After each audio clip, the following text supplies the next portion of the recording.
A análise de vibração é considerada como um dos métodos mais eficazes para inferir a condição das máquinas rotativas na grande maioria das aplicações industriais. Assim é possível identificar problemas como desgaste de rolamento, defeito de engrenagem, cavitação, falta de lubrificação, entre tantos outros, ainda em estágio inicial, para que consigamos atuar em uma janela de tempo eficiente. Nesse vídeo vamos explorar a fundo como funcionam essas análises e quais são as técnicas utilizadas para conseguir gerar um diagnóstico preciso de um equipamento.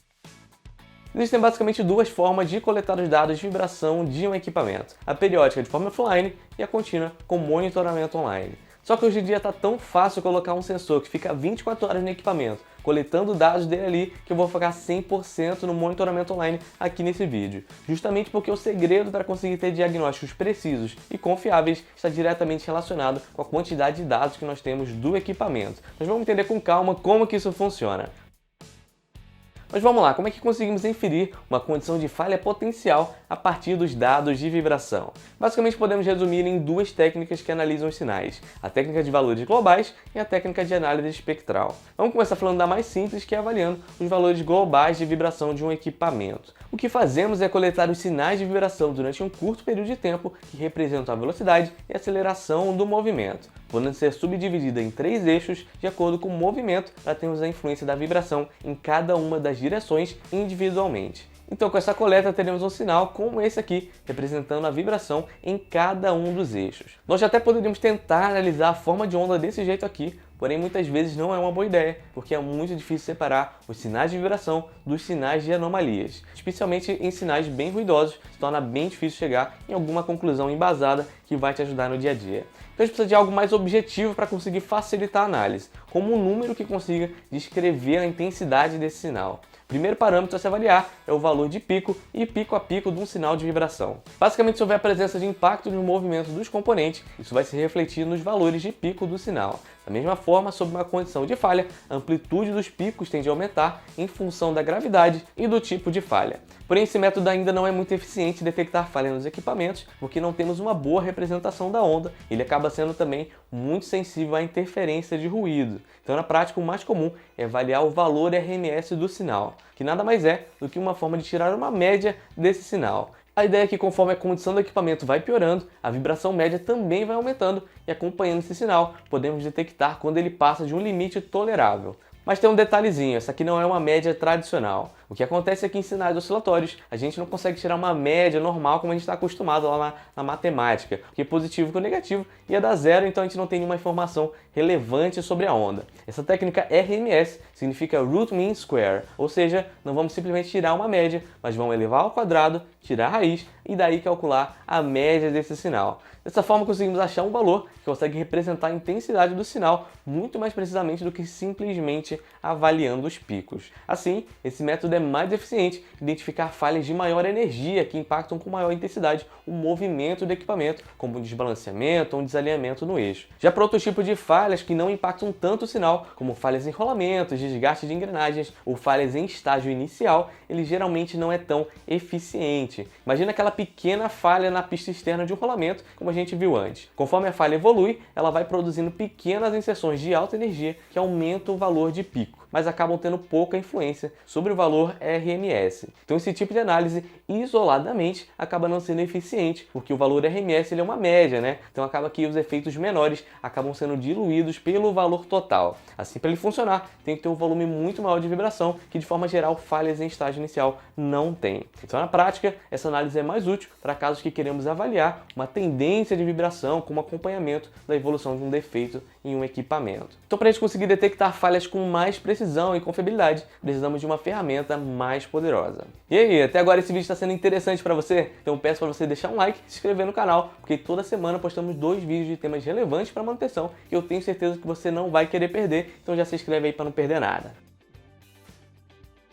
Bom, até agora eu estava pensando na vibração como um único sinal que é influenciado pelo movimento do equipamento. Mas na verdade esse sinal ele é uma somatória de diversos sinais que podem ser de fontes diferentes, como uma fonte de uma falha. Então, em vez de olhar para o sinal como uma vibração em uma janela de tempo, como a gente estava fazendo, a ideia da análise espectral é decompor o sinal em diversos sinais no espectro de frequências e avaliar assim a intensidade de cada frequência individualmente. Então aqueles pequenos efeitos que mal apareciam no sinal agora ficam claros no espectro e se torna muito mais fácil relacionar eles com fontes específicas de vibração. Por exemplo, em rolamentos existem frequências características de defeitos, em que se associa uma frequência que representa um defeito em determinado local característicos. Nesse nosso caso aqui, seria a famosa BPFO, que é a frequência de defeito na pista externa do rolamento. Então, avaliando a intensidade de vibração, especificamente nessa frequência, conseguimos avaliar a presença de defeito nessa região do componente. Mas isso aqui é apenas um tipo de falha, né? Então, o interessante é que cada tipo de defeito tem a sua assinatura espectral característica. Dessa forma, analisando esses espectros, conseguimos distinguir quando é um espectro de um equipamento saudável e quando é um espectro de um equipamento que está com um defeito. Mas conseguimos ir ainda além e categorizar qual que é o defeito e a sua gravidade. Por isso que a análise espectral é tão interessante para manutenção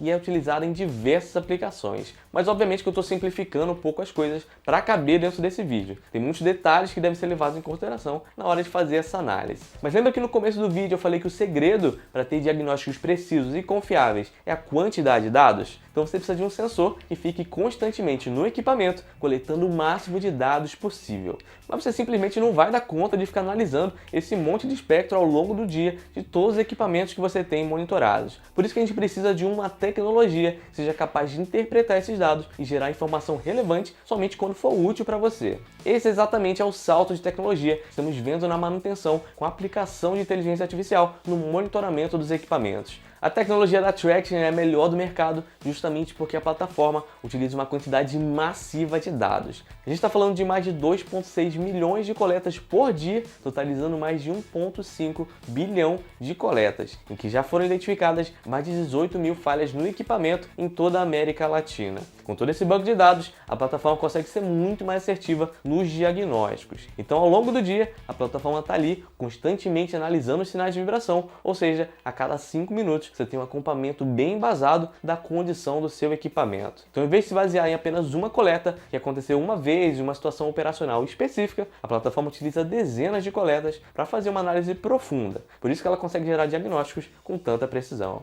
Além de conseguir identificar falhas que ocorrem de forma súbita também, né? Super importante isso. Por exemplo, como uma cavitação que sem um monitoramento profundo, de forma contínua, jamais seria identificada. Tem um link na descrição para conhecer a fundo os detalhes do monitoramento da Traction. Mas eu quero te mostrar na prática como tudo isso funciona lá na plataforma. Então bora lá, quero te mostrar aqui na plataforma da Traction, na prática, como que funciona esse monitoramento, como que a gente consegue detectar falhas que de outra forma não conseguiria, porque a gente tem tantos dados assim. Eu quero te mostrar aqui um exemplo que foi pego num exaustor, tá, gente? E foi pego um problema de lubrificação. Então aqui eu já estou na plataforma, estou vendo aqui toda a questão das análises. E aqui eu estou pegando a aceleração, já estou olhando para a aceleração RMS, como foi um problema de lubrificação. Vamos focar aqui na aceleração, mas na plataforma a gente tem acesso a todos os outros tipos de gráficos, tudo mais que a gente vê no vídeo, de velocidade pico a pico, de aceleração pico a pico, dá para a gente ver de todas as formas, mas eu vou focar aqui na aceleração RMS. E olha que interessante, nessa janela de tempo aqui, eu estou olhando aqui algumas semanas, tá? E a gente vê como ela está contínua a aceleração RMS aqui desse equipamento. E foi lá no dia 25 de fevereiro que foi detectado um problema de lubrificação. Mas se a gente reparar no gráfico, a gente não vê nenhuma grande alteração no valor RMS, na aceleração dele aqui, porque ele está bem contínuo, né? Mas mesmo assim, a plataforma foi lá e detectou uma variação, né? E quando a gente pega aqui para analisar de forma mais profunda o que a plataforma detectou, então eu vou clicar aqui no insight de problema de lubrificação. Olha como a plataforma mostra pra gente. Então quando a gente olha aqui na análise espectral, a gente vê essas frequências, esses picos de frequência aqui numa região intermediária de 500 até quase 700 Hz aqui, indicando que tem algum problema que não deveria estar acontecendo, né? Então esse que é chamado de carpete de vibrações, é como se fosse vários picos em várias frequências, mostrando que tem algum defeito nessa região, nessa faixa de frequência, certo? Então isso aqui é característico de um problema de lubrificação, exatamente esse tipo de assinatura espectral. E a plataforma foi lá e detectou isso, né? Então vamos ver aqui como é que estava o espectro antes e depois da plataforma detectar a falha, tá? Estou olhando aqui para esse gráfico, em azul a gente vê os picos de como é que estava antes de acontecer a falha e depois, no dia 25, como que evoluiu, o quanto que aumentou os valores realmente aqui no dia 25 e o quanto que exatamente essa faixa aqui, que não tinha antes, agora tem, né?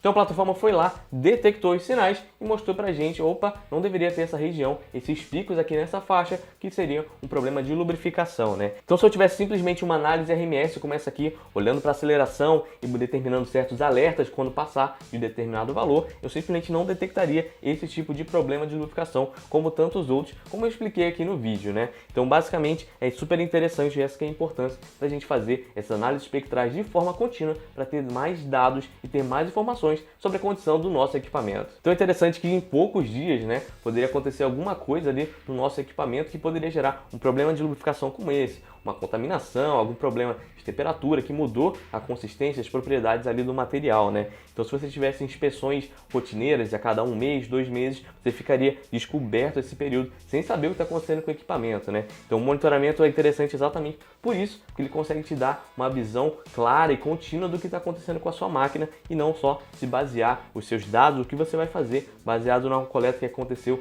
numa condição específica ali no equipamento, em um momento só. Você está vendo o todo, tudo que está acontecendo ali para ter mais informações e ter análises mais claras e mais precisas. E aí, eu acho que ficou clara a importância dos dados para uma análise de vibração bem feita e confiável. Eu vou deixar um outro vídeo aqui falando sobre análise de vibração em rolamentos e outro sobre cavitação em bombas centrífugas, caso você tenha interesse. Até mais!